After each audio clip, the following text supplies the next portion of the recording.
asalaamaaleykum wa rahmatulahi taala wa barakaatu.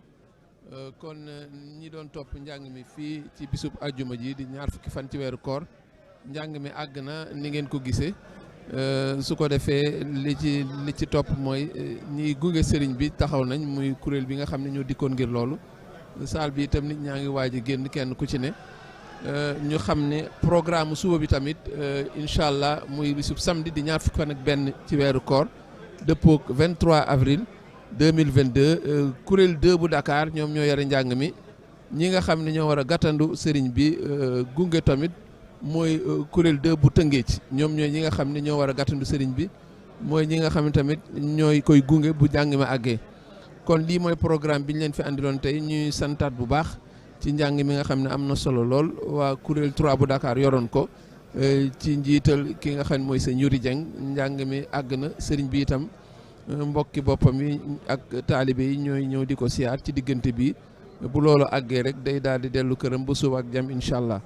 donc nous venons de suivre en direct la déclamation des écrits de Cheikh Ahmadou Bamba qui a été assurée aujourd'hui par le groupe de chant numéro 3, le kuréel 3 de Hizbut Tarqiyyah de Dakar, et sous la direction de leur maître de chœur qui s'appelle Serigne Yuri Dieng. Et demain, Inch'Allah, le programme sera assuré par le kuréel 2 de Dakar et dans la salle, et le raccompagnement et l'accueil du khalife seront assurés par le kuréel 2 de la Daara de Rufisque. C'est donc le programme de demain, samedi, Inch'Allah, 21e jour du mois de Ramadan, qui coïncidera avec le 23 avril, Inch'Allah. Sans plus tarder, nous allons enchaîner avec notre relation sur les écrits du Cheikh. Et nous en profitons. Donc, c'est Modou Kébé, je crois que vous pouvez prendre l'antenne. Et nous en avons terminé avec cette déclamation, Inch'Allah, jusqu'à demain.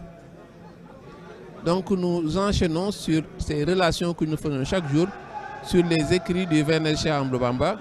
Aujourd'hui, nous avons jeté notre dévolu sur un écrit du Cheikh qui s'appelle Wafajarnal Ardo Uyonan. Donc c'est l'acrostiche du verset Wafajarnal Ardo Uyonan. Et c'est un extrait de verset, c'est un fragment de verset. Ce n'est pas un verset complet, mais à partir du verset, on a extrait ce passage qui est Wafajarnal Ardo Uyonan, qui signifie simplement de la terre nous avons fait jaillir des sources. C'est un fragment qui se trouve dans la sourate 54 et plus précisément dans le verset 12 de la sourate 54 qui s'appelle la sourate Al-Qamar, la lune. Voilà donc pour les références sur la source d'inspiration, sur la technique de composition. Et c'est un écrit qui comporte 17 vers qui n'est pas très long.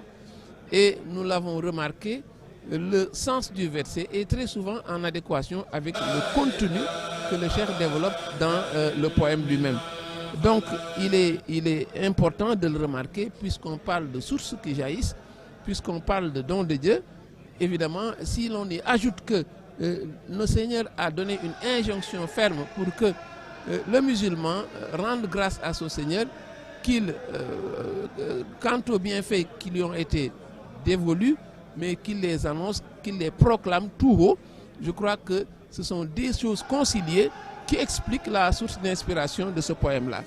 Donc, c'est un poème où le Cheikh montre qu'il a reçu un don précieux qui consiste en une source d'eau au bénéfice charismatique et qui se trouve aujourd'hui à quelques encablures de la grande mosquée au nord et que les gens visitent chaque jour, où les gens viennent s'abreuver chaque jour, où les gens viennent, n'est-ce pas, se sanctifier mais c'est une source, n'est-ce pas, qui est une source miraculeuse, qui est un don du ciel, qui est un don de Dieu au bénéfice de Cheikh Al-Khadim et tous ceux qui portent leur espoir en lui et par élargissement à tous les musulmans.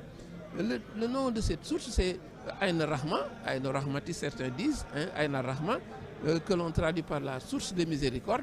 Et c'est un nom de baptême que le Cheikh lui-même a choisi, puisque dans le poème qui est dévolu à cette source, le Cheikh a bien précisé le nom de cette source qui est une source bénite.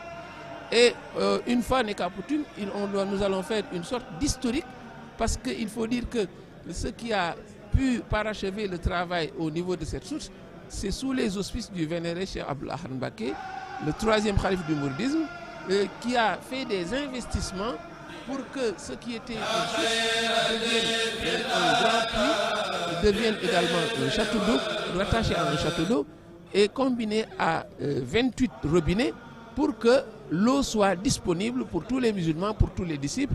Et c'est un travail d'envergure qui a été pris en charge par le vénéré Cheikh Abdou Lahad Mbacké, et c'est le premier chantier d'envergure qui a été confié au daïra des étudiants mourides, qui va devenir finalement Hizbut Tarqiyyah. Donc c'est pour l'histoire, et ils ont mis la main à la pâte, ces membres de Hizbut Tarqiyyah. Évidemment, en ce temps-là, on parle des étudiants mourides, c'était du temps de Serigne Atou et des premiers membres. Et beaucoup d'entre nous ne sont pas présents, mais on peut le voir sur les archives et autres. Donc voici également un aspect important qu'il faut faire ressortir. Et le verset, nous l'avions dit, il est choisi en adéquation avec ce que le cheikh développe. Puisque le cheikh rend grâce à Dieu pour tous ces bienfaits qui émanent de cette source, évidemment, il a pris un acrostiche sur le verset de la terre, nous avons fait jaillir des sources. Alors, c'est un poème qui est fortement marqué par le shukr, la reconnaissance en Dieu, en adéquation avec la glorification d'Allah. On le verra, ce sont deux choses intimement liées et qui sont très présentes dans le poème. Et d'ailleurs, le vers 1 le montre quand le cheikh dit Wajaba hamdulillahi wa salati, nous avons obligation de formuler la louange à Dieu et la prière à celui à qui les dons de Dieu appartiennent. Voilà donc celui grâce à qui les dons de Dieu nous appartiennent. Vers 2 le confirme, toujours ce shukr. Le cheikh dit Wa fajarna fajarta ya rahman ayna rahmati. Ô toi le clément, tu nous as fait jaillir ayna rahma, la source de miséricorde. Au vers 4, c'est une nouvelle confirmation. Le cheikh dit ô toi qui nous as gratifié de l'eau et de ses fortunes. Et sur le champ, le cheikh enchaîne sur les vertus charismatiques qui sont liées à cette eau. Pourquoi c'est une eau particulière? Parce que Allah le Très-Haut, c'est un don de Dieu, mais il y a également tous des prolongements charismatiques qui sont liés à cette eau. Le cheikh dit au vers 10, tu nous as abreuvé de la meilleure eau dont le buveur se désaltère et bénéficie d'un bonheur parfait. Vers 12, assimile le cœur de celui qui boit de cette eau à ceux des bienheureux qui possèdent la lumière. Donc, c'est également 2 vers ou 3 vers qui montrent, n'est-ce pas, ce caractère prestigieux de cette eau, mais qui a des prolongements même sur le plan spirituel. Au vers 13, le cheikh ajoute, lave et écarte, ô Seigneur de notre cœur, toutes les formes d'imperfection. C'est également ce qui prouve que c'est une eau bénite, c'est une eau particulière, c'est une eau, n'est-ce pas, qui a des prolongements sur le plan charismatique. Nous en venons maintenant à quelques aspects qui sont au service de ce projet du cheikh qui veut étaler sa reconnaissance à Dieu en marge de la glorification, parce que la glorification de Dieu est inséparable, n'est-ce pas, de cette volonté de rendre grâce à Dieu. Au plan lexical, il y a une succession de noms de Dieu qui est très marquée, et c'est lié à la glorification. Le vers 1, le cheikh parle disant le clément. Le vers 3, il dit le munificent. Au vers 3, toujours, il dit l'autorité suprême, le meilleur donateur, au vers 4, le pourvoyeur munificent, toujours au vers 4. Au vers 7, il parle du tout-puissant, le miséricordieux au vers 8. Et le nom du Seigneur est confirmé 4 fois, donc du vers 11 au vers 14. Cela veut dire que cet étalage, cette succession, cette manière, ce chapelet de noms de Dieu, mais ça va, c'est en marge ou bien c'est en rapport avec cette volonté de glorifier Dieu et de rendre grâce à ce Seigneur qui a donné, n'est-ce pas, cette eau, n'est-ce pas, particulière.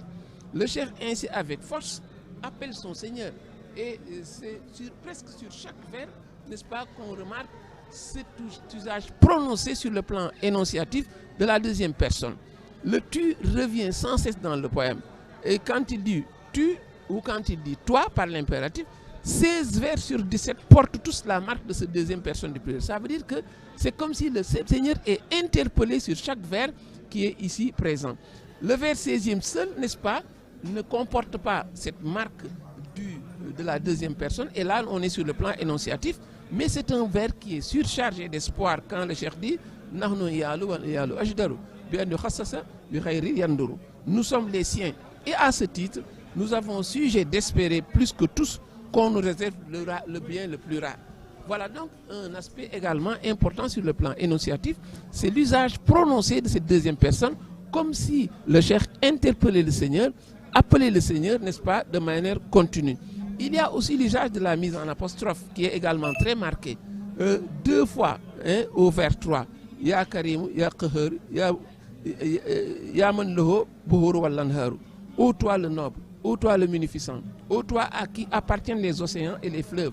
On retrouve la mise en apostrophe de façon prononcée 10 fois de suite sur 17 vers. C'est la preuve donc également qu'il y a cette chaleur avec laquelle le cheikh appelle son Seigneur. Mais tout ça, c'est pour rendre grâce à Dieu pour ce bien incommensurable qui constitue Aïn Rahman. Et tous ceux qui visitent Touba peuvent aller le consulter, peuvent aller le visiter, peuvent aller même boire de cette eau qui a des prolongements incommensurables sur le plan spirituel. Voilà donc pour aujourd'hui ce vers, ce poème qui était consacré à la source de miséricorde, Aïn Rahman, qui, je le dis, se trouve à quelques encablures de la grande mosquée. Et de jour en jour, les gens y vont pour bénéficier de l'onction de cette eau particulière. Et c'était donc aujourd'hui notre relation sur ce poème qui n'est pas long, 17 vers, mais qui est destiné à rendre grâce à Dieu pour cette chose fabuleuse qu'est cette eau qui se trouve à quelques encablures de la grande mosquée. Merci de nous avoir suivis. À demain donc, nous reviendrons sur une autre relation, sur un autre titre du cheikh. Et bon Rabbana à tous.